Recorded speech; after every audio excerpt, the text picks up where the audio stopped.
의뢰했습니다. 사료는 소형견 위주로 판매되는 제품을 골랐습니다. 한 개의 유기농 사료에서 강력한 발암물질로 알려진 아플라톡신이 다량 검출됐습니다. 아플라톡신은 옥수수나 땅콩 등 오염된 곡류에서 생기는 것으로 알려져 있습니다. 원료 농산물 및 그 가공식품의 유효소로서 중요한 역할을 차지하는 곰팡이 독소이기 때문에 대부분 발암성 맹독소이고요. 한 샘플이 19.9 ppb가 나왔어요. 아주 데드라인에 딱 걸렸습니다. 그래서 이걸 어린 가축한테 먹인다면 이거는 10 ppb 넘어가니까 문제가 될 수 있고. 하지만 사료에는 곡류 외에도 많은 성분들이 들어갑니다. 사료에 들어가는 수많은 원료들은 어떤 것일까?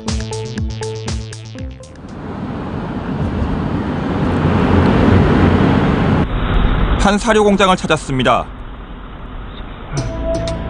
트럭엔 어딘가 실려온 닭들이 철창 가득 갇혀 있습니다.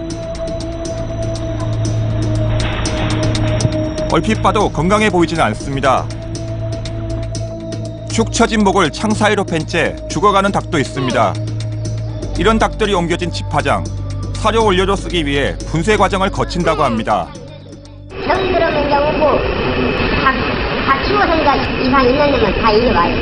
살아있어도 병든 놈들은 다 오는. 가금 육부는 이렇게 병돌고 죽어가는 닭이나 오리 등이 들어갔다는 얘기입니다. 이것만의 문제일까? 또 다른 사료 원료 공장을 찾았습니다. 공장 입구부터 심한 악취가 진동합니다. 지저분한 환경 속에서 이런 동물 쓰레기는 산더미처럼 쌓여 있습니다. 포대가 옮겨지면 본격적인 작업이 이루어집니다. 소나 돼지 등에서 버려진 내장이나 가죽 등이 생활 쓰레기와 함께 작업대 위로 쏟아집니다. 공장 한켠에선 가공 과정을 거친 가루들이 대형 포대에 떨어지고 있습니다. 이런 건 애완견 사료 같은 걸로도 먹이는 거예요? 육분이라고 하는 거예요. 가루 형태로 된 육부는 사료의 단백질 성분으로 들어갑니다. 뿐만 아니라 가죽이나 내장 등에서 뽑아낸 기름도 그냥 버리지 않습니다.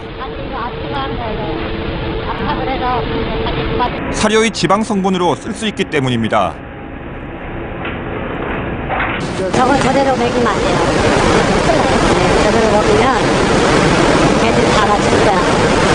저것들은 이제 사료 공장에서 견사료나 닭사료도 많이 하고 양계사료. 쓰레기 저질 재료를 사료 원료로 만들고 있다는 공장. 취재진임을 밝히자 별 거리낌 없이 공장 내부부터 보여줍니다. 공장 한켠엔 형태조차 알아볼 수 없는 동물 쓰레기와 각종 오물과 생활 쓰레기들로 범벅돼 있습니다. 대부분의 업체가 이런 환경에서 작업이 이루어진다며 문제될 게 없다고 말합니다. 또 축장에서 나온 거 외에 이제 각 종점 아니면 육가공 공장에서 나오는 다 사람이 이제 다 먹을 수 있는 건데 유통기한 지난 것들이 또 저희한테 또 폐기 처분하는 것들이 그런 것들. 차마 눈 뜨고 보기 힘들 정도로 비위생적이고 열악한 공장 시설은 그야말로 충격입니다.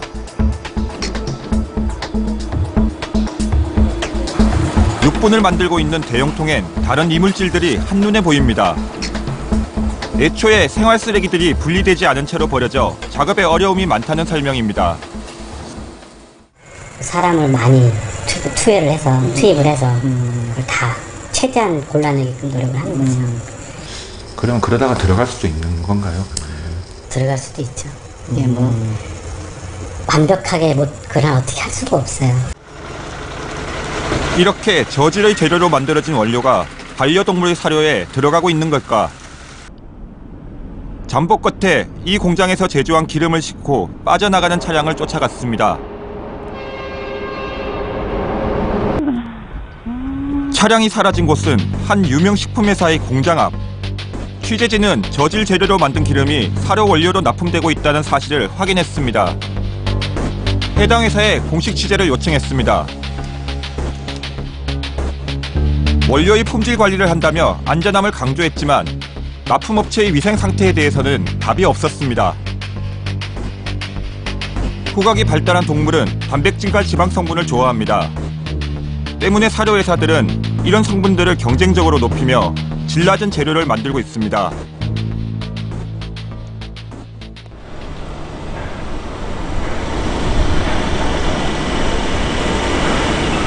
정길자 씨는 2달 전 10년간 정든 반려동물 이쁜이의 죽음을 지켜봐야 했습니다. 우리 아들이 막 강아지를 막 안고 이쁜아 숨 안 쉬면 안 돼, 숨 쉬어 이러면서 막 우리 아들은 사람한테 심장 마사지 하듯이 막 알을 이 높이 놔놓고 막 여기 있는 데를 막 이러면서 막 이러더라고요. 막 입에다 숨을 불어넣고요. 이러는데 안 되는 거라요. 맛있는 것을 먹이고 싶은 마음에 구입한 간식이 문제가 된 것 같다고 합니다. 죽기 이틀 전 간식을 먹은 예쁜이는 이상 증세를 보이다 사망했습니다. 싸갖고 갖다 묻으려고 막 엄마 이제 그만하고 막 내한테 넘기라 이러는데 안 된다 이래 예쁜 아가 어떻게 죽었노 이러면서 막 내가 한 30분 동안 안고 있었거든요. 계속 울면서. 자녀들을 출가시킨 후 막내딸처럼 키운 예쁜이의 죽음은 아직도 믿기지 않습니다. 안 먹여요. 그래도 이쁜이 그래 되고는 딱 끊었어요. 안 먹여요. 그냥 뭐 알 수가 없으니까. 반려동물의 훈련이나 사랑의 표현으로 주는 간식류들, 포장마다 각종 기능성을 강조합니다. 안전하게 만들었다며 공장 사진까지 붙인 제품도 있습니다. 국내에 수입되는 간식류의 80%를 만든다는 중국 산둥성을 찾았습니다. 이 지역에선 미국이나 유럽 등에도 간식을 수출하고 있습니다. 당을 수출을 하겠죠. 한 간식 제조 공장을 찾았습니다.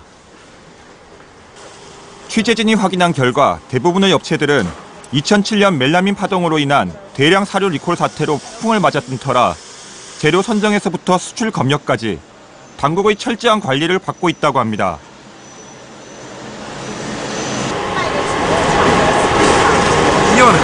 这个我们买的原材料吧，都必须是 CIQ 认可的企业，注册的这些企业，就是有出口资质的。 그렇다면 중국 간식류를 안심하고 먹어도 되는 걸까? 또 다른 공장, 한국, 미국, 유럽 등 전 세계로 수출한다는 공장을 찾았습니다. 그런데 한국 고객은 원가부터 깎는 탓에 곤욕이라고 합니다. 多少钱？7000，好了，7000哈，然后7000，便宜点，水分再高一点，然后培养地再大一点，然后就是那个再加上点面，再加上点东西，颜色一定跟它一样，效果跟它一样，一定要便宜，一定要便宜。你叫我便宜，我就往你加东西。 실제 중량도 계속 줄여 눈속임을 한다고 설명합니다. 我以前那个地方一袋100克，我里边净重就是100克，然后到了04年、05年、06年的时候开始装80克，100克，这个地方标了100克开始装80克，现在到了什么程度？100克装。